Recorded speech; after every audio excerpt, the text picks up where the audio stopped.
Hello again.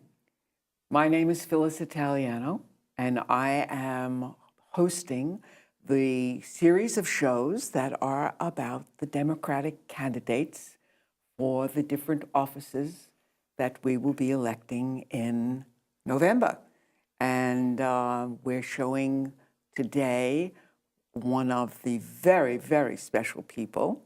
Her name is Sylvia Overby, and here she is. You're too kind. Thank you. It's a pleasure to be here. Yes, well, it's a pleasure to have you, and I know a great deal about you already, but I want you to tell us, first of all, where are you from originally? Where did you Where was I and born? raised? I was born in California, but I was not raised in California. We moved quite early, and I was raised in Florida. So, you know, that's really where I went to school, went to high school, graduated high school from Florida. But not Florida on the beach. No, inland. It was a little town called Winter Park, which is very reminiscent in a lot of ways of East Hampton. It has a main street, small stores, little shops, little cafes, and still to this day is very charming. And at the end of the street is Rollins College. Yes. And Rollins College sits on a lake, which is very beautiful. And so it was, you know, one of the things that I loved about small towns was being brought up in Winter Park. Well, you're lucky. Unfortunately, I was raised in the Bronx, which is a very different experience. That maybe, yes. So what I did want to, and of course your mother was associated with Rollins She was a trustee of the college and and my sister went to school at Rollins and got her master's at Rollins. And so my mother was able to hand her diploma, which was a really special event for our family. Oh, how very nice. Yeah, it was. It was lovely. But you didn't choose Rollins. I did not choose Rollins. I needed an experience further away from home. So I went to Emory in Atlanta and was sort of in a much bigger city and really enjoyed that whole experience. And when I graduated from Emory, I was a school teacher. Oh. So I graduated with a Bachelor of Science in Biology and was teaching in the middle school a life science and biology. To the 8th graders, it was biology. To the 6th and 7th graders, it was a life science. And that was in Atlanta? That was in Atlanta. I spent a few years in Atlanta myself. It was great. It's a young city. It was vibrant, growing by leaps and bounds at the time that I was there. Almost too much. The suburbanization was pretty heavy at that point in time. Right, but there were all of those wonderful, wonderful trees. Well, it is. It is a city that is at the edge of the Appalachian Mountains, and so it's a city of trees, and it's really beautiful. The dogwoods, they would those too, but 2 million dogwoods. It's like the Cherry Blossom Festival, but we have the Dogwood Festival every year. Yes, and is that where you met your husband? I did. I met my husband, Steve, who had been transferred from New York to Atlanta, and I had quit teaching. I think I had taught for 4 years and went back to college I was interested in the arts, and I wanted to go back and do something with the arts and design. And I didn't finish the whole entire program before I needed to go back to work. And I got a job at Macy's, and my husband had been transferred from Macy's. Gee, my mother worked at Macy's. And a lot of people worked at Macy's. It's a thread that runs through so many people's lives, and it's really wonderful. As a matter of fact, my first job was at Macy's. It was at Macy's. So I was working at Macy's when I met him. And we got married. You know, we called it a retail romance. And and let's see, we just celebrated our 30th wedding anniversary. Wow. So, and our oldest son is 29, so we had children pretty quickly. And it was a pleasure, really, I think that was my best role in life and my favorite, is being a mom. Yes, well, being a mom is a very special job. It was and a never-ending one, and I thought it might.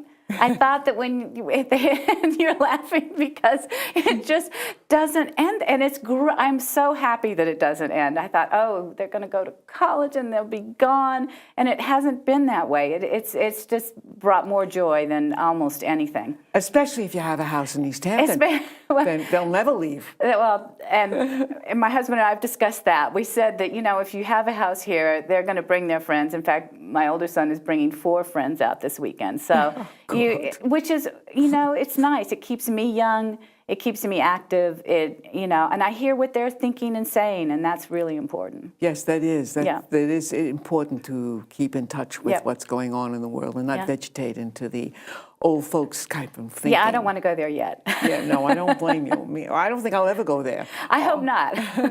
But let's get back to your husband and you. I know that you had a sort of rivalry going on in your early years of marriage. We did. And the rivalry was about the best beach. So we're in Atlanta, which is totally landlocked. In fact, the lakes are an hour and a half or 2 hours away. So you can't even get near water, which both of us missed immensely. Yes. So he said, the best beaches are on Long Island. And I said, oh, can't possibly be. The best beaches are in California. So he was, we had a bet. And he said, well, I'm going to take you to the end of Long Island. Where he summered as a child. Where he did. He was out, growing up in Huntington, they rented a cottage at Mary Smith Cottages on Old Montauk Highway in Montauk. And it was fishermen cottages. My husband tells me you could, throw a baseball, a baseball back and forth on Old Montauk Highway and never see a car. Oh, wow. So, and then they could just, go down this little section, go right down to the beach. So, and he said, and the fishermen would come back, and his mother was not a fisherman, but the fishermen would come back, and sometimes they would give them the catch of the day, and it was a real magical time, and he remembers it fondly. I have pictures of him on that beach in Montauk. Yes. So, nice little black and white photos. So. Don't you envy those people who had the opportunity to be here in those days? Those were special days. Yes. And we still have special days. Oh, we do indeed. So, I have it every morning. Yeah. Every so morning life changes, swim. but there are these still magical places in East Hampton. Yes. And that's, I think, what keeps driving me is that magical place that I found when I came here. But back to the story was driving out here.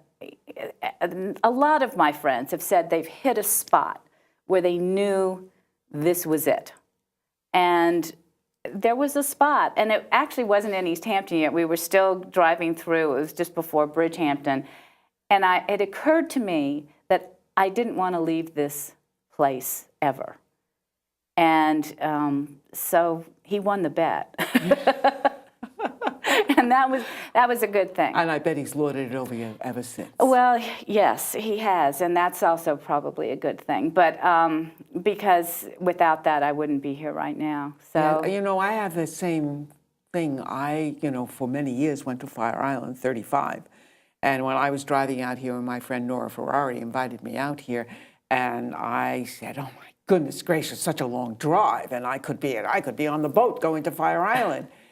And I think I hit the Jewish Center, and I looked at those trees and turned that corner, and it was love at first sight. Yeah, that's a special spot right there. Holy mackerel. Yeah. I went, oh, and I said, this is an unbelievable place. I think what surprised my husband when he came out, because he hadn't been here in probably 15 years, when we made that journey, he said, it looks not the same, but it looks almost the same. It hadn't changed that much. Yes. And I remember then thinking, this is a place worth protecting, because the people that had gone before us had certainly done a fabulous job, and we needed to make sure that stewardship was still there for the rest of at least my lifetime and hopefully my children's.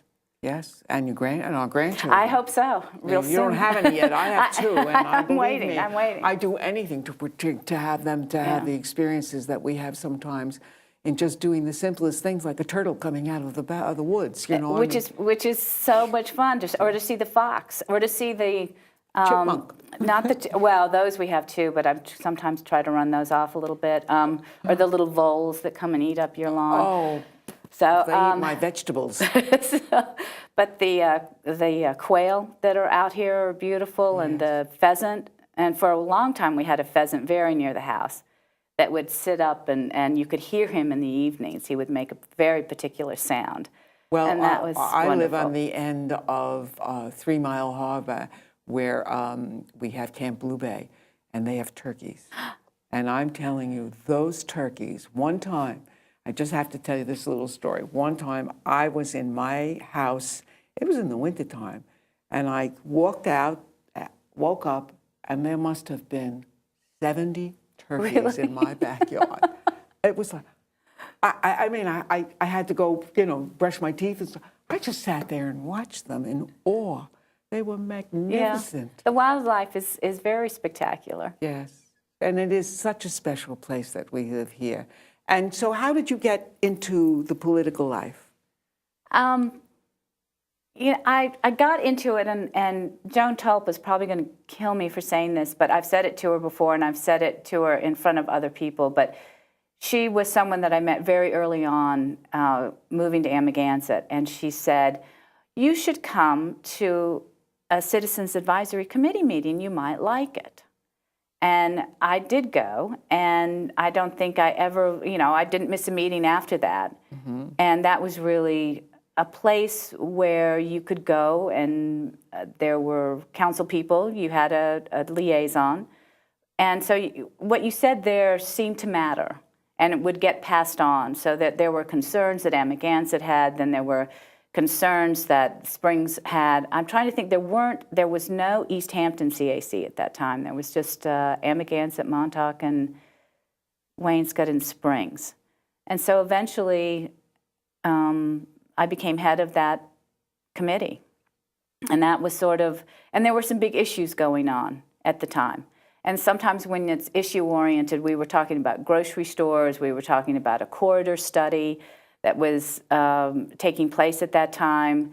So there were issues that were happening. And a corridor study means what? There were a lot of people that had come in to have things happen on their property.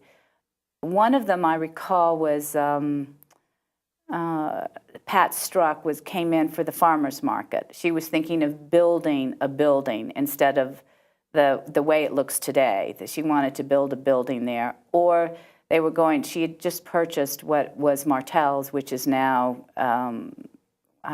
what's it called? Pacific East, I think, which has not been a restaurant for a while. And so she had just purchased that, so she was maybe thinking It's now called Spring Close, by the way. No. Oh, no, No, Martell's was right at the end of Atlantic almost. It's the restaurant that is right next to the fire department, the Amagansett Fire Department. So she was thinking of actually, I think at one point, moving the farmer's market into that location and changing some things around. So there was a lot, there were like 4 or 5 other applications that all came in at one time. Lisa LaCourie was on the planning director, and she said, we need to have a study so we know what's happening.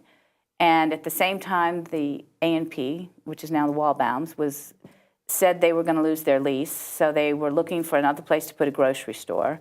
Stearns was going out because they were now leaving East Hampton. There was a thought that that would be where the grocery store was going. So all of these things were happening right along that corridor between East Hampton and Amagansett. Uh-huh. And so it was everybody was very active. Everybody had something to say, you know, good, bad, indifferent, but they had a thought. And so they had a corridor study that was done by a group, presented. It was never adopted. It had some interesting concepts in it, but we never got that far. The town never got that far to adopt it. Mm-hmm. So, and things stayed pretty much the same. There was a lot of resistance to the change that was going to happen.